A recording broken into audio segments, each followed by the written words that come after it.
You found it. Your home for the best content on your favorite team, the Fighting Tigers of LSU. Do us a favor. Subscribe to the channel. Leave your comments below. Be sure to smash that like button.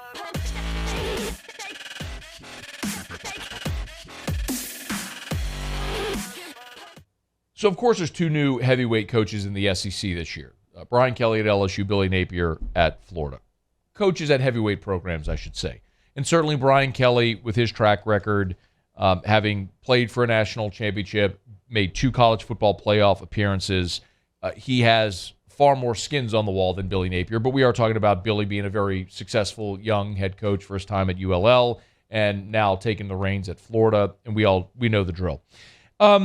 Essentially, Barrett Slee at CBS was asked to break down the two situations to see who's maybe set up for immediate success. It is worth mentioning that Barrett writes in no uncertain terms, says that Brian Kelly will win a national championship at LSU, which I agree with him. I think all of us agree at that point.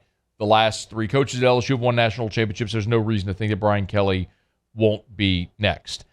As for Florida, he points out Anthony Richardson is there at quarterback. The running back room in Gainesville runs 4 deep. Ventrell Miller, who we got to meet last year at SEC Football Media Days, he's back to lead the linebackers.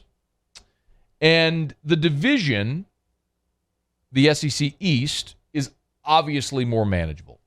The SEC East feels like Florida and Georgia and everyone else. And I don't think anybody would disagree with that. That's a very realistic way of looking at the SEC East right now. You could make a case that Kentucky maintains that perch as number 2. Maybe Tennessee with Hendon Hooker back at quarterback and that really dynamic offense is the second best team in the SEC East. Maybe it's Florida. Point is, you can make the case for several different teams. As for LSU, he points out that the good news is that LSU has a healthy quarterback battle with Brennan and Daniels and Nussmeier. The running game is solid. Points out the deficiency on the offensive line where they were second worst in sacks allowed last year, and you lose 4 starters. That might actually be addition by subtraction. We'll get back to that. But what Barrett does point out is what I think is a very fair point. With so much roster turnover, it's almost impossible to expect this massive influx of fresh faces to compete in the West. And I agree with that. I've said this a bunch, I don't think LSU competes in the West this year.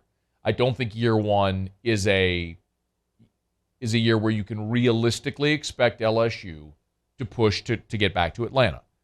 There's so many variables. A lot of them are going to go your way. New quarterback, new head coach, new offensive coordinator, new defensive coordinator, 17 mid-year enrollees. Like, you all know the drill. A lot of variables.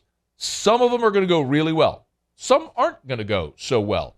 So you average them out and you hope that it works out with a talented roster and it's well coached and you get better as the season goes along and you win more than you lose. And I think that's going to happen for this team. But I don't think they're going to be a contender yet. But he points out that he thinks Billy Napier has the edge for immediate success. Actually, the line is, while Kelly is more likely to have long-term success, Napier is better positioned to see immediate success this season. And that was my inclination as well. But then when I actually put these two side by side, I'm not so sure I believe that. Part of the reason is if Richardson does emerge as a bona fide superstar, he could be a catalyst for Florida. It's a big if. Can't you say the same about any of the quarterbacks at LSU? If Miles Brennan, Jaden Daniels, Garrett Nussmeier emerge as a bona fide superstar, they could be a catalyst for LSU. I think you could argue that. Now, the schedule is a sticking point. Kentucky, South Carolina, and Missouri all go to Gainesville, as does LSU. And LSU has to go to Arkansas, Auburn, Texas A&M, and, of course, Florida as well. Both teams also play Florida State and Tennessee in 2022, and both LSU and Florida travel to Texas A&M. You know, as rough of a year as last year was for LSU, I think sometimes we forget Florida had the exact same record. Florida went 6-6 and lost their bowl game. It was the Gasparilla Bowl that they lost to Central Florida. So you have two teams that really are mirror images from a year ago.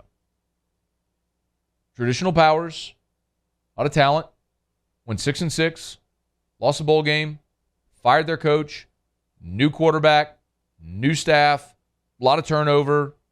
How do you manage a schedule year one? For what it's worth, LSU just had 10 players drafted. Florida had 3. And you could say, well, that's a big talent exodus from LSU. Maybe. Or maybe you could say LSU is still a more talented roster than Florida. They were just misused the last 2 years. Mismanaged, which I think is clearly true. So who has more talent today, LSU or Florida? And one of the most interesting things, and I don't lean heavily on Vegas to the sense that I'm not always talking about point spreads and lines and all that sort of stuff. It matters. It's a variable, but it's not the thing I look at all the time. But I will put more stock in Vegas projections than a sports reporter's projections because there ain't no bias in Vegas. Their bias is green. And LSU, earlier in this offseason, their projected win total earlier this offseason was 6. At DraftKings today, it's 8.5. Florida is at 9, by the way. So if you're looking at which coach may have a better year one, it very well could come down to the head-to-head matchup in Gainesville with LSU and Florida. But if you want any bit of validation on what Brian Kelly and his staff have done this offseason, the fact that after LSU lost that bowl game to Kansas State, if you looked at futures bets for win totals, projected win totals for 2022, and you could have seen LSU at 6, and now they're at 8.5, that tells you how much heavy lifting they've done in adding to this roster. At quarterback, at running back, on the lines of scrimmage, at linebacker, at cornerback. It's massively impressive. And I would say what it will come down to, if we look at at that head-to-head matchup in Gainesville, I would also say which quarterback situation ends up playing out better than the other. Keep in mind, you've got Miles Brennan and Anthony Richardson, 2 returning players. Richardson's a redshirt sophomore, so entering his 3rd year. We know Brennan's entering his 6th year. LSU's got a transfer in Jaden Daniels. Florida's got a transfer in Jack Miller from Ohio State. LSU's got a redshirt freshman in Garrett Nussmeier. Florida's got a redshirt freshman in Jalen Kitna. LSU's got a true freshman in Walker Howard. Florida's got a true freshman in Max Brown. It's exactly the same. 2 veterans, two transfers, 2 redshirt freshmen, 2 true freshmen. I mean, they're exactly the same. Who maximizes that position? I think that'll tell you. Short term. Long term, I'll take LSU. For all the reasons we've talked about why Brian Kelly was a great hire and why LSU continues to win over the last quarter century the way they have. Really interesting to look at those two side by side. It'll be fascinating. Florida, by the way, if you're not aware, opens up against Utah in Gainesville. That should be a lot of fun.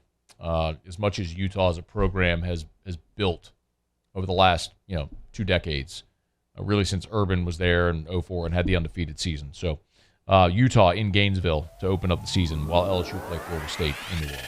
Hey, thanks so much for watching. Please leave your comments. I love to interact. And be sure to hit the red subscribe button below.